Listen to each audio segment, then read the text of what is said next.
Today is His Holiness the Dalai Lama's 85th birthday, and people are really celebrating.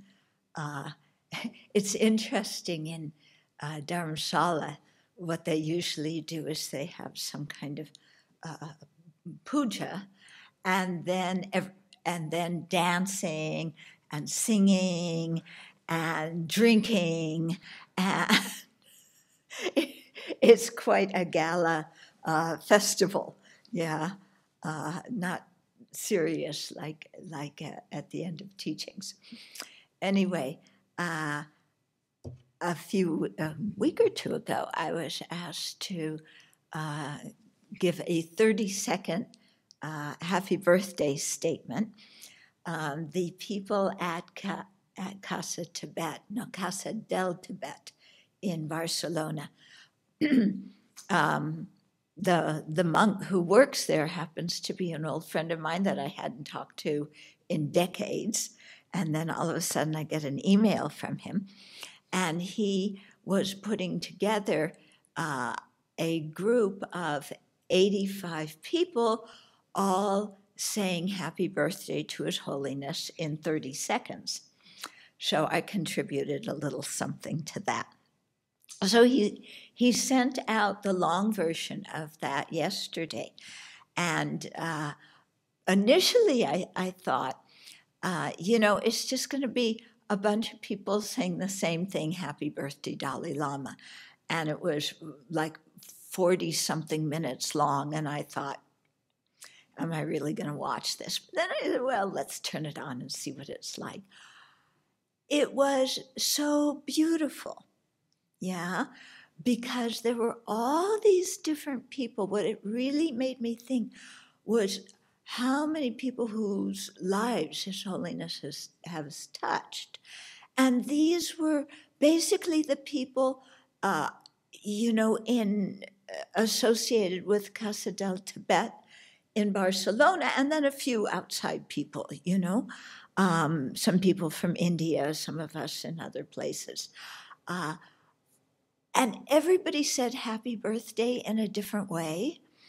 And everybody had a very deep connection with His Holiness. So there was a Catholic priest, there was a Catholic nun, a Hindu Swami, a few people who were Uyghurs. They're the persecuted Muslim group in China, but a few of them said happy birthday to His Holiness. There were people who worked in the government, of course, the prime minister and the head of the parliament, and then people who worked in different Tibet groups around the world, and then people who were, spiritual leaders, some of the Geshis, some of the Rinpoches, and then, a few of the Western Dharma students, and it really made me think, everybody is serving His Holiness according to our own talents and abilities. And what His Holiness is able to accomplish in this life is because there's all these people with different talents and abilities.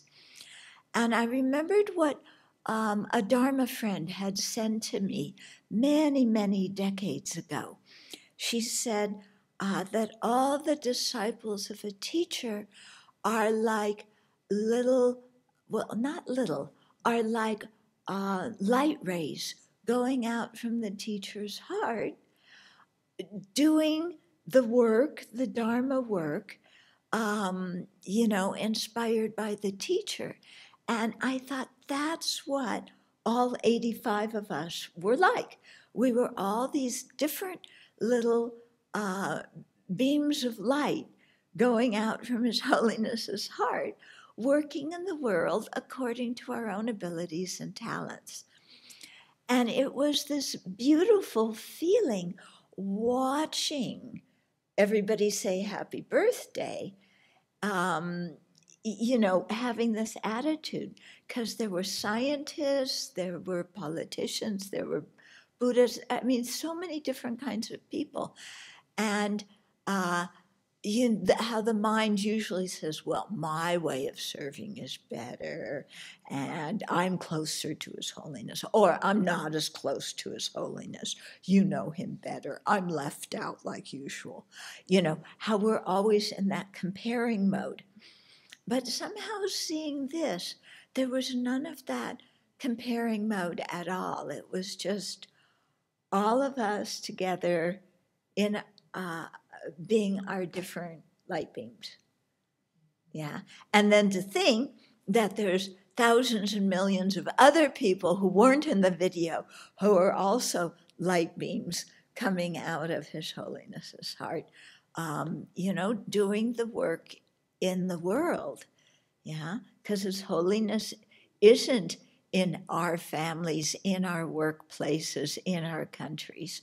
So we have to carry on that work, that He's so kindly and with so much generosity gave to us and allowed us to partake in and to contribute to. Yeah. So may we continue doing that. Yeah.